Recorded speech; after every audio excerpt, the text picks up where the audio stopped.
जय माता दी। आप सभी का आपके अपने चैनल ज्योतिष ज्योति गुरु में बहुत बहुत स्वागत है। देवउठनी एकादशी कहा जाता है कि भगवान विष्णु आषाढ़ शुक्ल एकादशी को 4 माह के लिए क्षीर सागर में शयन करते हैं। 4 माह के उपरांत कार्तिक शुक्ल एकादशी को वे नींद से जागते हैं।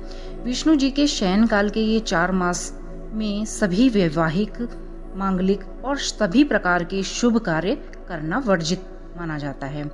विष्णु जी जब कार्तिक मास की एकादशी को जागते हैं तब से ही सभी मांगलिक कार्य प्रारंभ हो जाते हैं। फिर चाहे उन सभी शुभ कार्यों में विवाह से संबंधित कार्य हों, मुंडन, उपनयन संस्कार ही क्यों न हो, सभी कार्य आयोजित किए जाते हैं और संपन्न होते हैं। कार्तिक माह में मनाई जाने वाली देवउठनी एकादशी के दिन तुलसी विवाह करने का भी विधान है। इस दिन दान पुण्य आदि का बहुत अधिक विशेष फल प्राप्त होता है। साल 2022 में देवउठनी एकादशी 4 नवंबर दिन शुक्रवार को मनाई जाएगी, लेकिन एकादशी तिथि का प्रारंभ 3 नवंबर दिन गुरुवार को शाम को 7:22 पर शुरू हो जाएगा और एकादशी तिथि का समापन 4 नवंबर 2022 को शाम 6:08 पर होगा।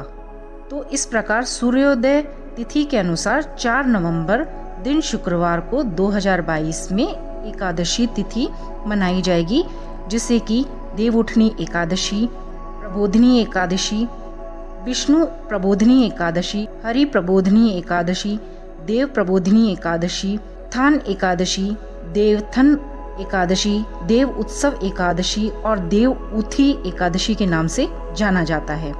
देव उठनी एकादशी को चातुर्मास की 4 महीने की अवधि के अंत का भी प्रतीक माना जाता है।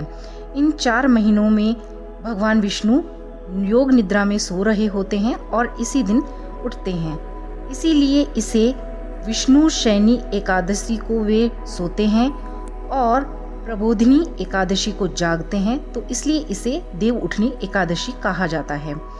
चातुर्मास में हिंदू धर्म में सभी प्रकार के कार्य निषिद्ध होते हैं और प्रबोधनी एकादशी, देव उठनी एकादशी से ही सभी प्रकार के हिंदू धर्म के विवाह के मौसमों की एक तरह से शुरुआत हो जाती है।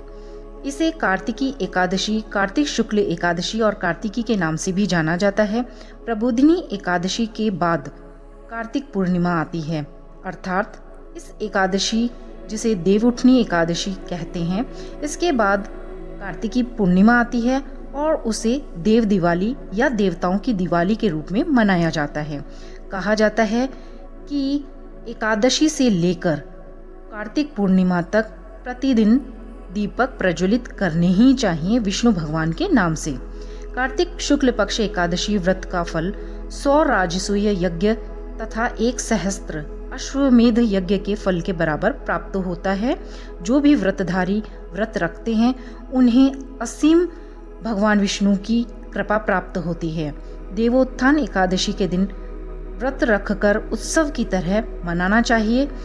यह कार्य प्रत्येक सनातनी धर्मी को करना चाहिए। इस एकादशी के दिन भक्त श्रद्धा के साथ जो कुछ भी जप तप और स्नान दान करते हैं वह सब कुछ अक्षय फलदायी होता है। इस दिन भगवान विष्णु जी की आराधना माँ लक्ष्मी के साथ की जाती है। विशेष रूप से रात्रि जागरण तथा व्रत रखने से सारे पाप नष्ट हो जाते हैं और व्रती को मरणोपरांत वैकुंठ धाम की प्राप्ति होती है।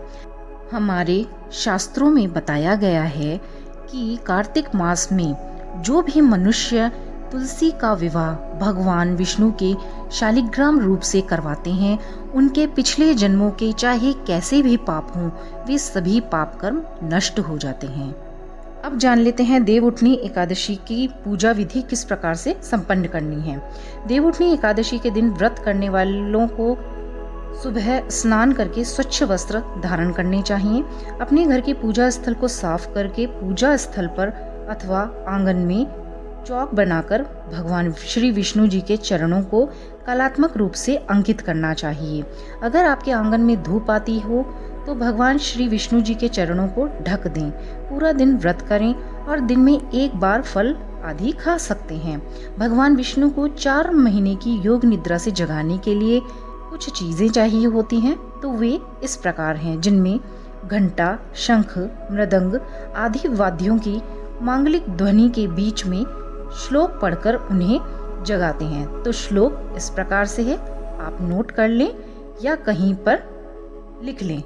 श्लोक इस प्रकार है, उत्तिष्ठोत्तिष्ठ गोविंद त्यज निन्द्रा जगत्पते त्वयि सुप्ते जगन्नाथ जगत सुप्तमिन्द भवेत्। उत्तिष्ठोत्तिष्ठ वाराह द्रष्टोद्धृत वसुन्धरे हिरण्याक्ष प्राणघातिन् त्रैलोक्ये मंगलम कुरु। इस श्लोक के उच्चारण के बाद भगवान विष्णु को तिलक लगाएं, जल, फल, फूल आदि अर्पित करें, नए वस्त्र अर्पित करें और मिष्ठान का भोग लगाएं, अर्थात नैवेद्य अर्पित करें। देवउठनी एकादशी की कथा सुनें और भगवान विष्णु की आरती जरूर गाएं। इसी के साथ ही माता लक्ष्मी की भी स्तुति अवश्य ही करना ना भूलें। कथा इस प्रकार से है, नारद जी ने ब्रह्मा जी से प्रबोधिनी एकादशी के व्रत का फल बताने को कहा। ब्रह्मा जी ने सविस्तार बताया, हे नारद, एक बार सत्यवादी राजा हरिश्चंद्र ने स्वप्न में ऋषि विश्वामित्र को अपना राज्य दान कर दिया है। अगले दिन ऋषि विश्वामित्र दरबार में पहुंचे तो राजा ने उन्हें अपना सारा राज्य सौंप दिया। ऋषि ने उनसे दक्षिणा की 500 स्वर्ण मुद्राएं और मांगी। दक्षिणा चुकाने के लिए राजा को अपनी पत्नी एवं पुत्र तथा स्वयं को बेचना पड़ा। राजा को एक डोम ने खरीदा था। डोम ने राजा हरिश्चंद्र को शमशान में नियुक्त करके मृतकों के संबंधियों से कर लेकर शव दाह करने का कार्य सौंपा था। उनको जब यह कार्य करते हुए कई वर्ष बीत गए तो एक दिन अकस्मात उनकी गौतम ऋषि से भेंट हो गई। राजा ने उनसे अपने ऊपर बीती सारी बातें बताई तो मुनि ने उन्हें इसी अजा प्रबोधिनी एकादशी अर्थात देवउठनी एकादशी का व्रत करने की सलाह दी। राजा ने यह व्रत करना आरंभ किया। इसी बीच उनके पुत्र रोहिताश का सर्प के डसने से स्वर्गवास हो गया। जब उसकी माता अपने पुत्र को अंतिम संस्कार हेतु शमशान पर लाई तो राजा हरिश्चंद्र ने उसे शमशान का कर मांगा, परंतु उसके पास शमशान का कर चुकाने के लिए कुछ भी नहीं था। उसने अपनी चुनरी का आधा भाग देकर शमशान का कर चुकाया। तत्काल आकाश में बिजली चमकी और प्रभु प्रकट होकर बोले, महाराज, तुमने सत्य को जीवन में धारण करके उच्चतम आदर्श प्रस्तुत किया है। तुम्हारी कर्तव्य निष्ठा से मैं प्रसन्न हूँ। तुम धन्य हो। तुम इतिहास में सत्यवादी राजा हरिश्चंद्र के नाम से अमर हो जाओगे। भगवत कृपा से राजा हरिश्चंद्र का पुत्र भी जीवित हो उठा। तीनों प्राणी चिरकाल तक सुख भोगकर अंत में स्वर्ग को चले गए।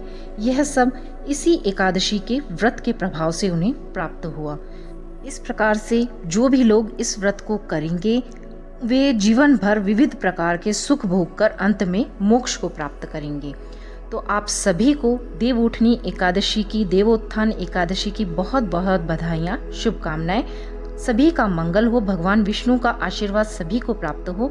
इसी मंगल कामना के साथ आप सभी से विदा लेती हूँ और मिलते हैं नई वीडियो के साथ, नई जानकारी के साथ। तब तक के लिए आप सभी का बहुत बहुत धन्यवाद। नमस्कार। जय माता दी।